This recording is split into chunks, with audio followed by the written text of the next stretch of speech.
As the NFL's trade deadline of October 31st approaches, the Miami Dolphins, known for their readiness to explore in-season deals, have already made a notable move, acquiring wide receiver Chase Claypool from the Chicago Bears.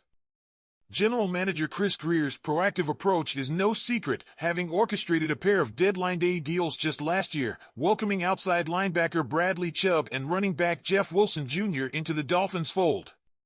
With $3.5 million in cap space and the ability to free up room for incoming contracts, there's an air of anticipation.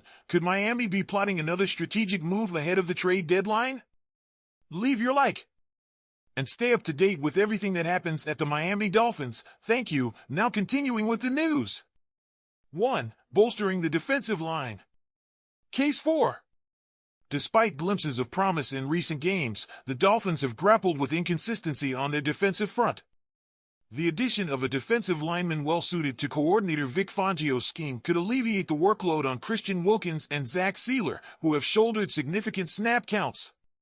Notably, Wilkins and Raekwon Davis are set to become unrestricted free agents at the season's end, potentially making another lineman acquisition a long-term investment. Case against. Wilkins and Sealer have been stepping up recently, particularly in their pass-rushing roles. Sealer has already achieved a new career high in sacks, while Wilkins is on pace for a career-best performance. Both players are showing increasing comfort in the new defensive scheme. Furthermore, Deshaun Hand, signed during training camp, has been providing solid snaps as a reserve. 2. Strengthening the cornerback position. Case 4. Jalen Ramsey's impending return will bring stability to the cornerback ranks, but Miami has struggled to find a dependable outside corner to complement Xavier Howard. An additional injury in this area could pose a challenge. While Nick Needham could potentially be activated from the reserve/physically unable to perform list, Fangio envisions Needham contributing in the slot and at safety, rather than as an outside corner. Case against. Ramsey's presence is expected to have a ripple effect on the secondary, providing flexibility in defensive strategies. Rookie Cam Smith's progress has been encouraging, and he might be earning a role even with Ramsey's return.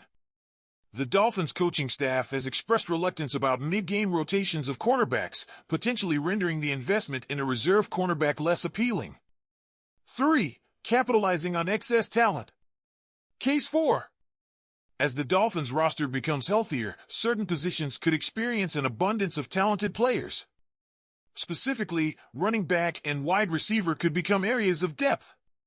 Devon Achane, Chris Brooks, River Crocraft, and Eric Ezukanma, who have been on injured reserve or the non-football injury list, may return at various intervals. If trade interest arises, the Dolphins could leverage this strength to amass valuable draft capital. Case against. Grier's stance on roster depth is clear. There's no such thing as having too many good players. The situation involving Cedric Wilson Jr., a player once rumored to be on the trading block but retained by the Dolphins, illustrates that Miami is only willing to make moves when it's mutually beneficial. In the context of injury-riddled skill positions, the value of depth is not to be underestimated. The Dolphins aren't compelled to make a move, as they can place players on IR until needed on the active 53-man roster.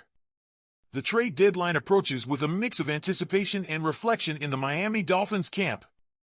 With Chris Grier at the helm, known for his proactive stance on trades, the Dolphins could be on the verge of yet another strategic maneuver to strengthen their squad.